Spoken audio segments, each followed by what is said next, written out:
السلام عليكم ورحمة الله وبركاته. صباح وناكسن مالكس أجوبتان. بسم الله الرحمن الرحيم.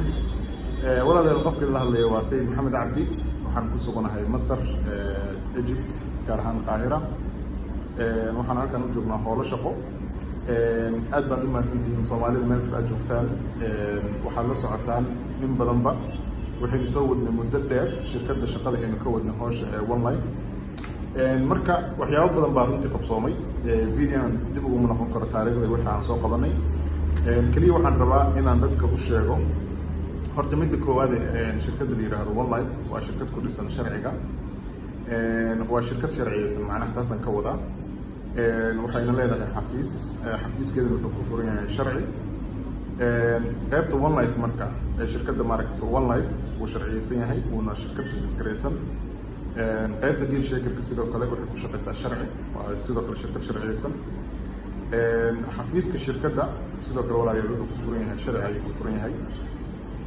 marka aan intaas isku soo darno shirkaddu marka waa shirkad sharciyeysan waaye marka waxyaabaha socdo waxaa ka mid ah qof kastoo maanta One Life ah ee jooga 194 waddan caalamka wadamada kala duwan ah sida Europe iyo Asia iyo wadamada Australia Latin America iyo Africa dhammaantood dadkaas waxaa la isku yiraahdaa reer One Life waa la isku dhaxaa waxayna isticmaalaan ama ay ku shaqeeyaan wax loo yaqaan deal shaker usability iyo ayagu ka gadanaya alaabaha deal shakerka ha noqoto badeecooyinka yaryar iyo kuwa waaweyn limit ma laha haddaba marka maxaa laga faa'iidi karaa waxaa laga faa'iidi karaa haddii aad tahay ganacsade haddii aad tahay member ma arkaysaa shirkadda memberka ah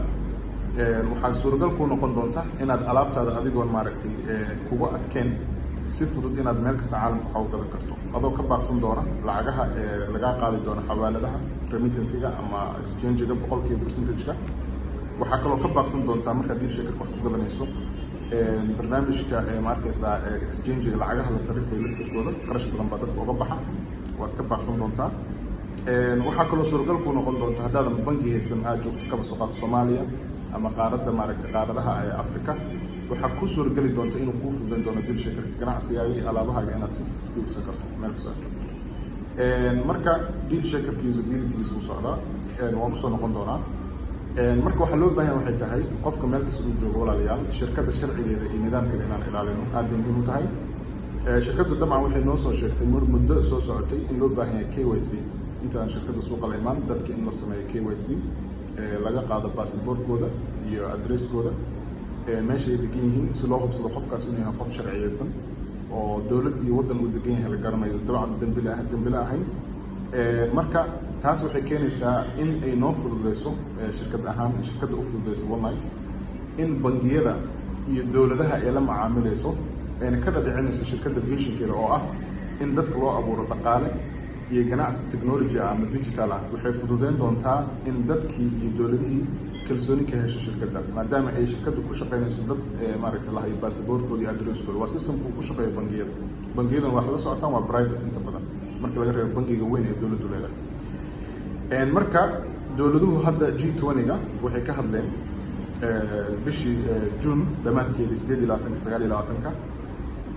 in maaragtay la sameeyo shirkadaha sharciga diyaar ku ah wax loo yaqaan KYC-ga diyaar ku ah in loo sameeyo loo fududeeyo loona sameeyo koox ama dowladda ka mid ah wasiiro iyo baarlamankaba in la sameeyo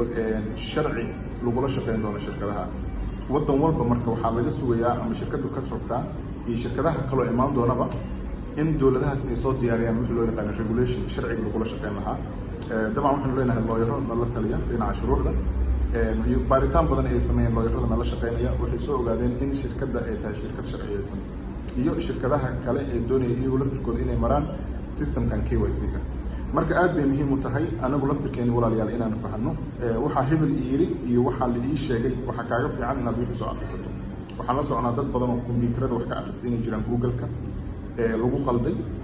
waxaanu la soconaa dad badan oo ma arkaysaa waxa loo sheegay qofka lagu sheegay kaliya maqlaya laakiin waxaan rabaa inaan idiin sheegno walaalayaal shirkadda haddaad memberka tahay ama account ku leedahay waxaad tahay qof One Life ah waxa laga rabo marka waxay tahay qaybta educationka shirkaddu ay leedahay oo ku sahli doonta su'aalaha aad qabto jawaabtooda inaad hesho inaad samayso Soomaaliya waxaynu ka samayn doonaa insha Allah xafiisyo idin adeegi doona halkan aynu joogno waa xafiiska nagu yaala Masar oo ka shaqeyno halkan laakiin xafiisyo kale waxaan ku sameyn doonaa Soomaaliya gudaheeda sida ma arkaysaa Muqdisho Garowe Hargeysa Kismaayo already xafiiska Kismaayo uu shaqeynaya uu furan yahay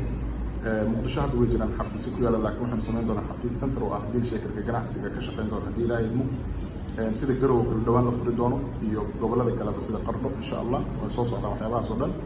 adeegina ama deal shakerka wadanka gudihiisa ku heli doontaan haddii marka aad u baahataan dibadina wax iibsataan kaba soo qaadataa rabto inaad dhul iibsato haddii aad rabto inaad iibsato guri haddii aad rabto inaad iibsato alaabaha badeecooyinka kale ee waxyaabaha la kala gato arkaysaa sida dharka cuntada cabitaanada waxaanu ku dadaali doonaa 194 wadan baynu isla shaqeynaa anigu waxaan ahay mas'uulka deal shakerka Egypt iyo Soomaaliya marka waxay suuragal ii siin doontaa inaan wadamo kale la xiriiro sida Singapore ama China ama wadamadaas kale liidara ayaa ka shaqeeya shirkadda hoosha ayada wada markii hore laakiin hadda liidara toos uga shaqeynaya jira maadaama anagu marka leenahay wada shaqeyn liidaradaas isku keen xirta shirkadda qof walbana wadan uu mas'uul ka yahay anigu gaar ahaan haddaan Egypt iyo Soomaaliya mas'uul ka yahay waxaan ku dadaali doonaa ganacsatada